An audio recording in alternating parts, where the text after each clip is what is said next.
5A उस पर लगी है। उसने एक वीडियो बनाई जिसमें उसने कहा कि मेरे पर 295 भी लगी हुई है और 295C भी लगी हुई है। उसके बाद हंगामे स्टार्ट हो जाते हैं। तो उसका ये लाल मी में कहना मेरे ऊपर 295C लगी हुई है, ये जुर्म है उसका? ये जुर्म की हौसला अफजाई है। ये शख्स ज़हनी तौर पे एक मुजरिम है। अच्छा, रजब भट्ट। यस, ज़हनी तौर पे आप देखें, इसने हमारी मुल्क की मुअज़्ज़ज़ मसीही कम्युनिटी की तौहीन की, बिल्कुल। उसके बाद माफ़ी मांग ली। अब इस बदबख्त ने इंतहाई हसास मामले में आके तौहीन रिसालत कर दी। देखें, आप आदी हो जाते हैं। जब उसने कहा कि हर जगह माफ़ी मांगने से बात बन जाती, तो इस दफ़ा उसने किस कानून की दफ़ा की हवाले को मजाक बनाया? 295C को।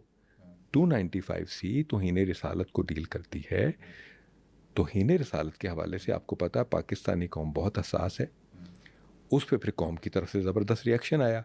रिएक्शन आने के बाद इस शख्स ने वही ड्रामा किया कि मुल्क से भाग गया और वहाँ से फिर माफ़ी मांग ली। माफ़ी मांग ली। मुझे सिर्फ इतनी बात बता दें, अगर कोई बंदा कत्ल करे तो उसके बाद माफ़ी मांगने से वो कत्ल वापस हो जाएगा?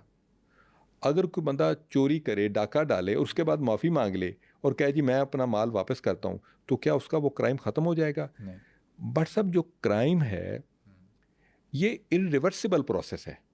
इसमें आप यू टर्न नहीं ले सकते। आपने क्राइम कमिट कर दिया, क्राइम कमिट हो गया। अब law will takes its path, और जो कानून का रास्ता है वो हथकड़ी से शुरू होता है और जेल में जाकर ख़त्म होता है। तो law will take its way, he must be arrested and he must be put into legal process to punish him, because ये ऐसा शख्स है जो नौजवान नस्ल को क्राइम की तरफ लेके जा रहा है। अच्छा, इसके बयानात आपने देखे हैं? इसकी 60 लाख की ऑडियंस है और उनके सामने ये कहता है कि मर्द तो जेल जाते हैं, जेल जाना अच्छी बात है। इस पर FIR हुई जब ये 9th क्लास में था। मैं सिर्फ इतना पूछूंगा इसकी स्टेटमेंट के जवाब में, कौन बाप ये कहेगा कि मेरा बेटा जेल जाए? कौन बहन ये चाहेगी कि मेरा भाई जेल जाए?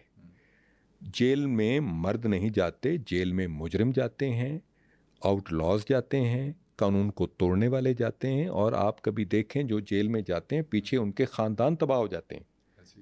तो नौजवान नस्ल को, 60 लाख लोगों को ये कहना कि मर्द ही जेल जाते हैं और मैं तो 9th क्लास में मुझ पर FIR दर्ज हुई थी, he is not a role model, he is a criminal in disguise and law must take strict action against such a man. अच्छा, अभी इस पर 295A लगी है तो उस पर इसको सज़ा क्या होगी? कानून के अंदर सज़ा क्या है 295A की, B की और C की? देखें, इसमें ये सारे क्राइम नाकाबिल ज़मानत हैं, कॉग्निजेबल हैं, काबिल दस्तंदाजी पुलिस हैं। इस FIR दर्ज होने के बाद वारंट की भी ज़रूरत नहीं है, और इसमें अगर प्रॉपर प्रोसिक्यूशन की जाए तो सज़ा याबी के इम्कानात 100% हैं।